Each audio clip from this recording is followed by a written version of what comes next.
Aaron Rodgers had some comments that would have been worthy of Hard Knocks if the Packers happened to be the subject of the program this year. Here he is yesterday talking about his young receiver. We all knew he was going to have young receivers.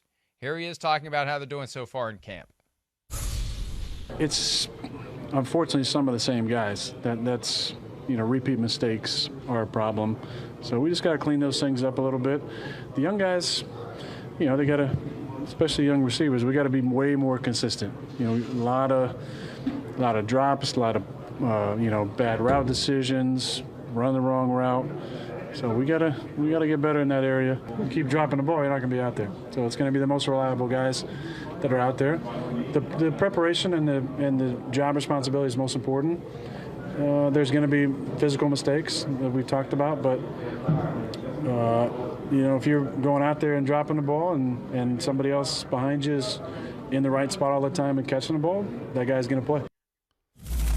Preparation and job responsibility is the most important. See, those words ring hollow to me when Aaron Rodgers chose not to be there for all of the voluntary portion of the offseason program where they could have begun the process of working through these issues, of identifying who can be relied upon to catch the ball and who can't. So setting aside the question of whether or not he should be calling these guys out in his locker room press conference, because some would say, you deal with that stuff internally. You don't call them out.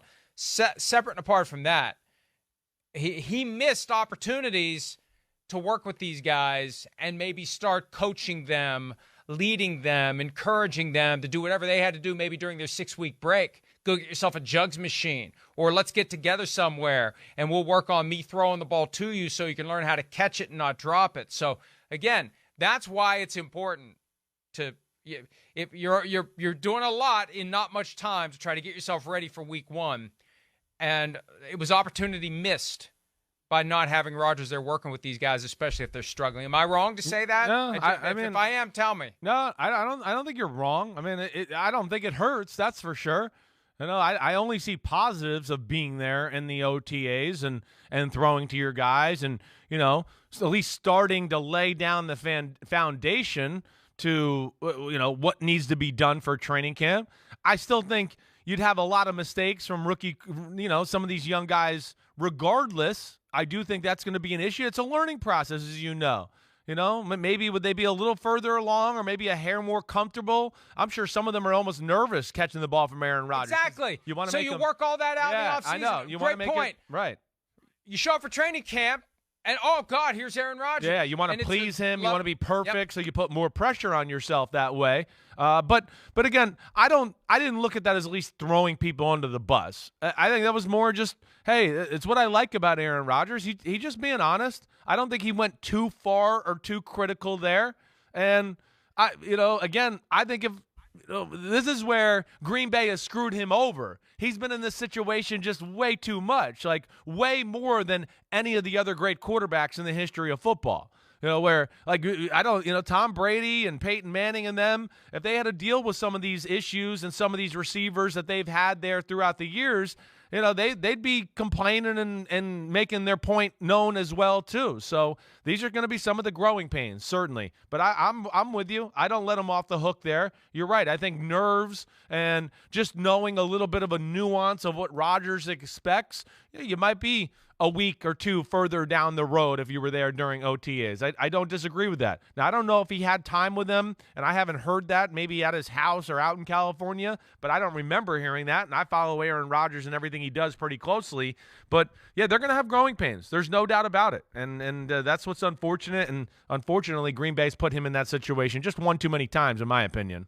And we do agree on that point that the Packers have not surrounded him with sufficient talent. But still, anytime you phrase that as the Packers have screwed him over, my initial reaction is, hey, you know what? If my employer wants to pay me $50 million a year, they can screw me over all they want. I mean, that's the other side of it too.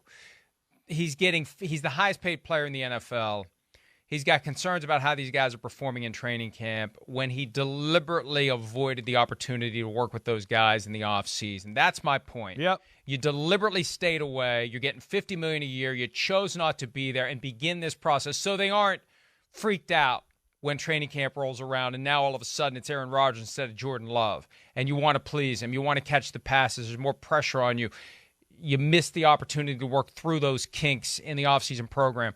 Again, if I was a Packers fan, and this is where the Packers fans circle the wagons and say, screw you for criticizing our guy. If I was a Packers fan, I'd be saying, man, how much they got to pay this guy to get him to show up for the offseason program? Yeah, well, again, I don't know where that relationship is. And, they tried to give him the ultimate screw-over job, too, as far as trying to push him out of town. And he, shoved it right up where the sun don't shine, right back at him. And I'm not so sure this isn't, still a little bit of a bitterness with them. I don't know. I don't know where it is. But I certainly can sit here and say, as you think back in time, I don't remember Joe Montana ever having to deal with any of this stuff with the 49ers. Peyton Manning, to me, one of the 3 greatest quarterbacks in the history of football, never had to deal with any of this. Never. I mean, it was Reggie Wayne and Marvin Harrison and Brandon Stokely and Dallas Clark.